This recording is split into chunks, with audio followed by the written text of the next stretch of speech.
The fantasy figure of love, the ideal lover.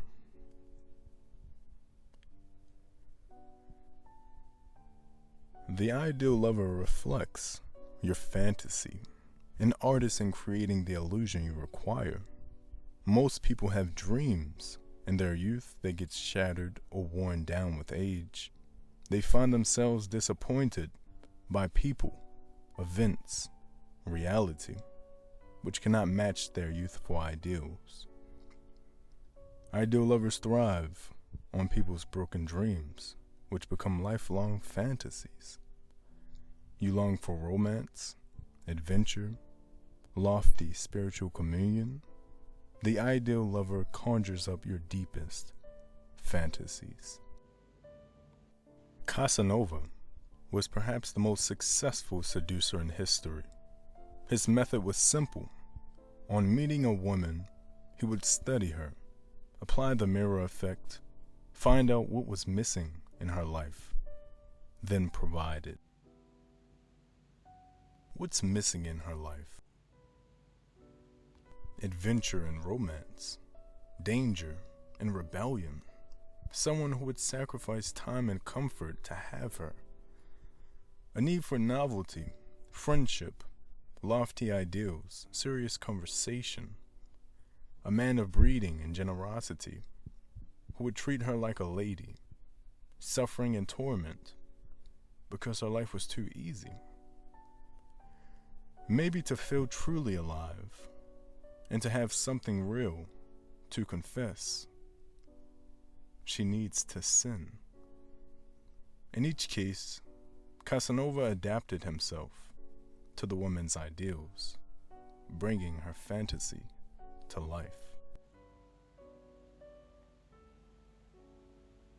Each of us, inside us, carries an ideal, something we feel is missing within ourselves, either of what we would like to become or of what we want another person to be for us.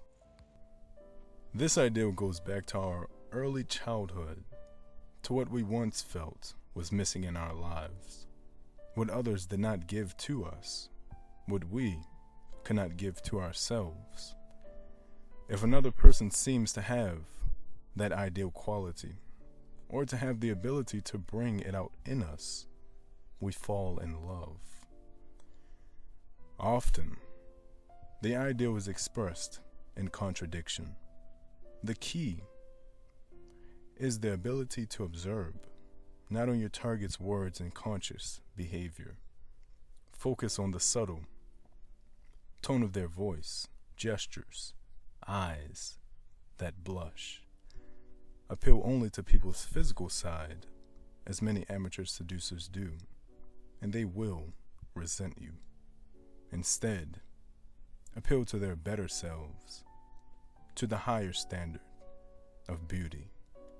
Make them feel what their void requires.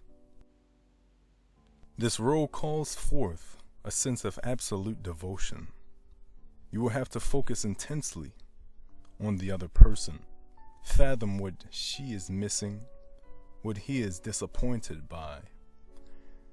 Most people believe themselves to be inwardly greater than they outwardly appear to the world, full of suppressed ideals.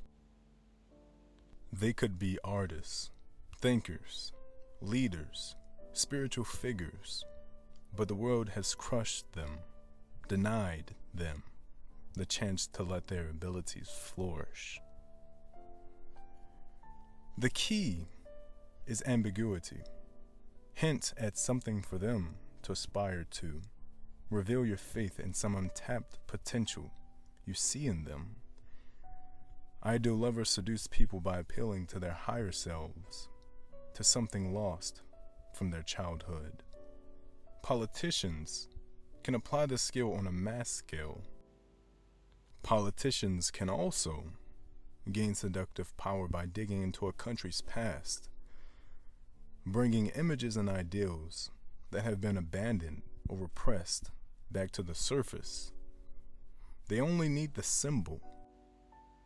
They do not really have to worry about recreating the reality behind it.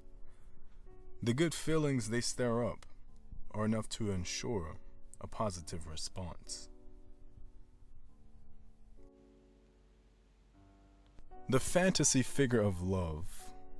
Under his eye, all of your physical imperfections disappear. He brings out noble qualities in you, frames you in a myth, makes you godlike, immortalizes you. For his ability to create such fantasies, he is rewarded with great power. Dangers. The main dangers are the consequences that arise if you let reality creep in. The fantasy involves an idealization of your own character, but you are human and imperfect. If your faults are ugly enough or intrusive enough, your targets will revile you, for the spell will be broken, for your fantasy figure will be broken. Casanova, upon others, was required to flee, finding a clever way to break off the relationship before the woman realized his artificial image. Finding an excuse to leave town, or better still, he would choose a victim who was herself leaving town soon. And the awareness that the affair would be short-lived would make her romanticizing of him all the more intense. Long, intimate exposure have a way of dulling a person's perfection. When reality intrudes, distance is often the needed solution. There is such a hunger for the myths and ideals that the intrusions are often quickly forgiven. Still, it is always wise to keep people from glimpsing the less than ideal side of your character. Be the oasis in the desert of the self-absorbed, because most people are so wrapped up in their own desires, so impatient, they are incapable of the artful, ideal lover role.